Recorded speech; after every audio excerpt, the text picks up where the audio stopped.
come right up off of that bottom, paired its losses off. How do we know that? Because on the Dow Jones, your intraday low was 12,311.79, and your intraday close is right over here. And the close was 12,422.06. So when you take a look at the intraday swing low of 12,311.79, where my cursor is, it's right here, you can see that you had a $100 bounce off that bottom, right? Yeah. Because we did. We did. It's right here. We had 100 handles off of that bottom, and that's part of what that top should do, that if the bull is going to be here, you will test these support levels, and you would continue to bounce. Would you not?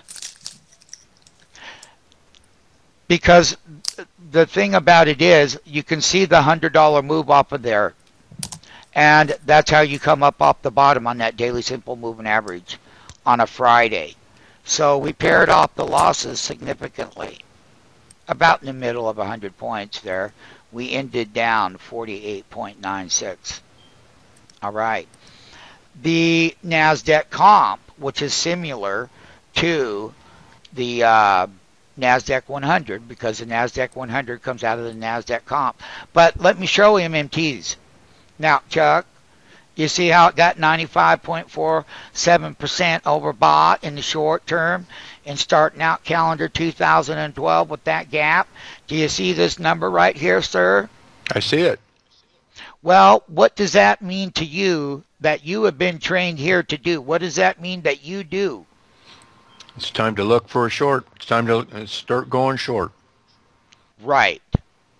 And you came right up here at these tops. Right, Mr. Mantalk? We did that. And we had the lows from back over here. But this is calendar 2012. This is what, and this is where markets have that. So here's your gap.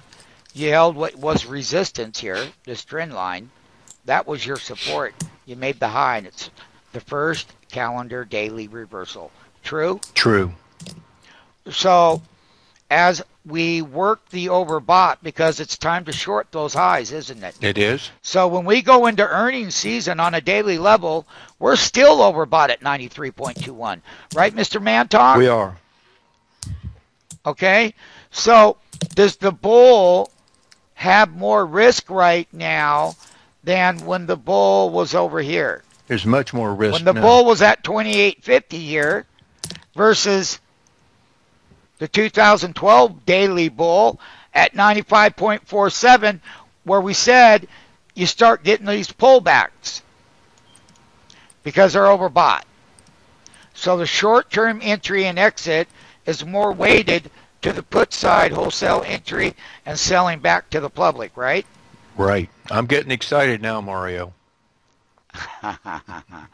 Well, the thing that I like about it is that we are always, we did this back in April of 2011 when you were in your apprenticeship, and we shorted 100 stocks when they were that way on a weekly chart, and all 100 of them paid, didn't they? They did, all of them. Every last one of them. So what it means is, Mr. Gibson and Mr. Leo and the crew here, and Mr. Flagg and all the people is that in the short term, it means that the new year is starting out with on-balance volume isn't like what we would like to the buy side. But we do know that until these moving averages and you break below these trend lines, and you'd have to come back to calendar 2011, and you'd have to draw a horizontal trend line right there, because that's going to be that key area where you would trade from the overbought back down to the 2600 level, to where that would work this overbought 95.4% off. And that what the bull has going for itself is that on lots of charts, this is going to be a major trend line right here, and it's the 200-day moving average. Bull cases only change when the majority of the stocks are trading above their 200-day simple moving average. And we have a system that is very accurate in gauging the broader market and sectors and indices. And ultimately, the Nasdaq comp is above that. This is a bull because you're above the key daily simple moving averages, and it's just the short-term dailies that we're working with and training people how to use, because the MMTs do not make their decisions on this. They know how the public will, but they know where that sentiment is, right, Mr. Mantalk? That's correct. And the sentiment is more to the bull side than the bear side, isn't it? Yes, right now it is.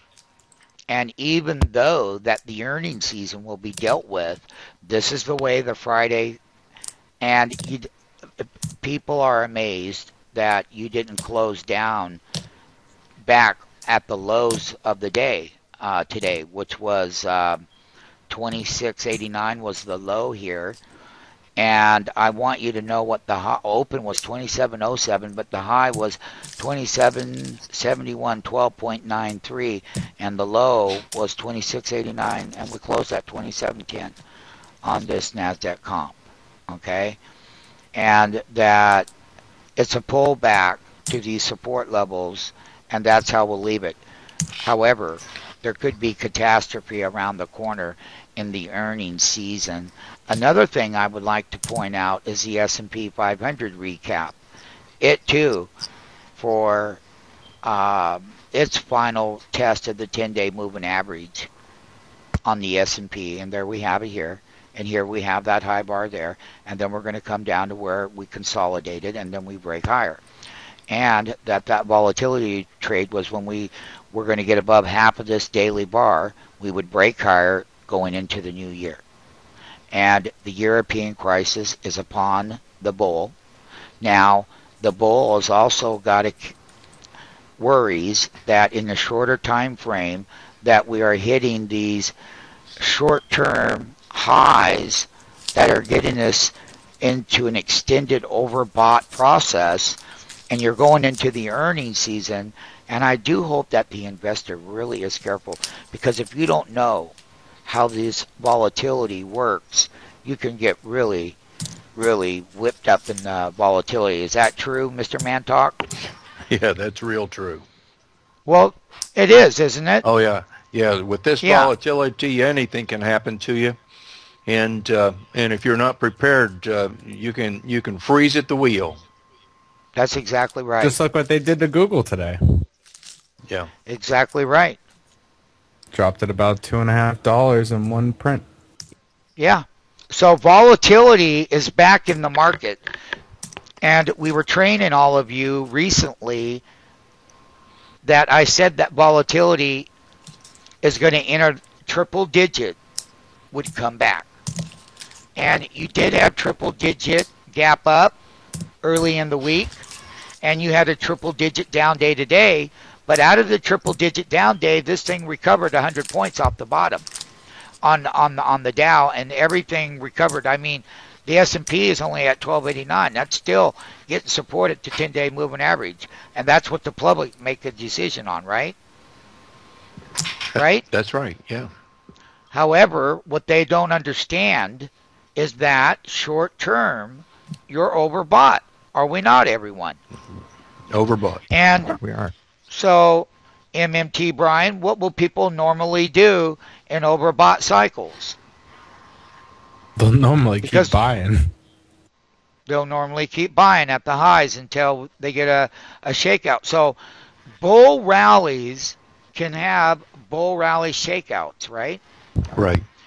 And the buyer gets shook out, and then once they're shook out, that's why you're buying down here at these support levels, right? Right. Same reason I came out of my puts when the NDX was breaking its all-time lows of the day and everyone's freaking out. I'm like, I'm just cashing in because everything is buy the dip, sell the rip, and that's the way that these markets have been acting in 2012 until further notice. That's right. Top down, bottom up. Because these, that's what happens. These bulls just keep buying the dip until it doesn't work anymore. And then when it doesn't work, then they all run for the doors. Right.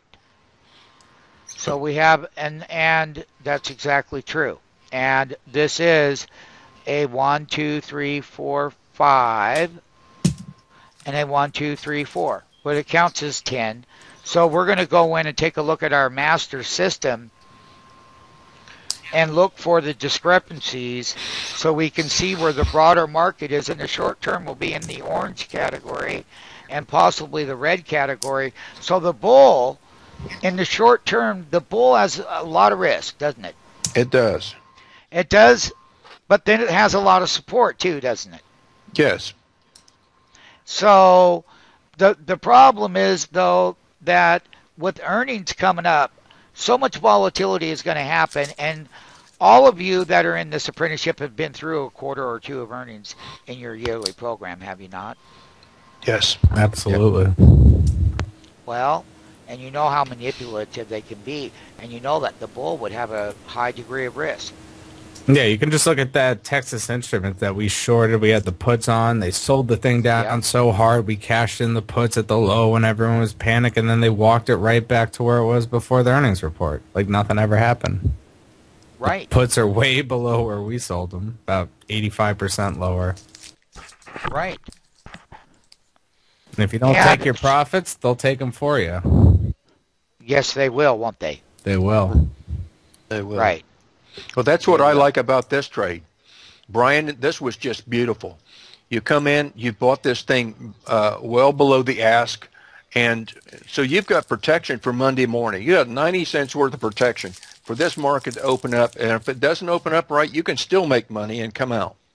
That's great. Yeah. That is. And the markets, you know, they closed up towards the top 90-something% of the range of the day. You know, they walked everything. So it's like nothing ever happened. And, you know, then they can tout headlines like market resiliency shines through French rate cutting. Like, give me a break. Like, they want to walk these stocks and pair losses and, you know, buy the dips. You know, they got another thing coming. And especially in a monthly options expiration, you know, that's when these things tend to happen. And they tend to also happen when no one's looking, and that's what happens when you have 14 to 15 straight days of buying and closing at higher highs. And that's what happened today, that put side just got a little bit of imbalance because the call and put ratio, the bull ratio is higher, too high at the moment, and the bear ratio is too low at the moment, right? Yeah, I definitely think so. I mean, you know, you look at some of these January calls and what they've done to them, you know, like a $2,400 call, they took it from like $320 to $15, and now it's at $8.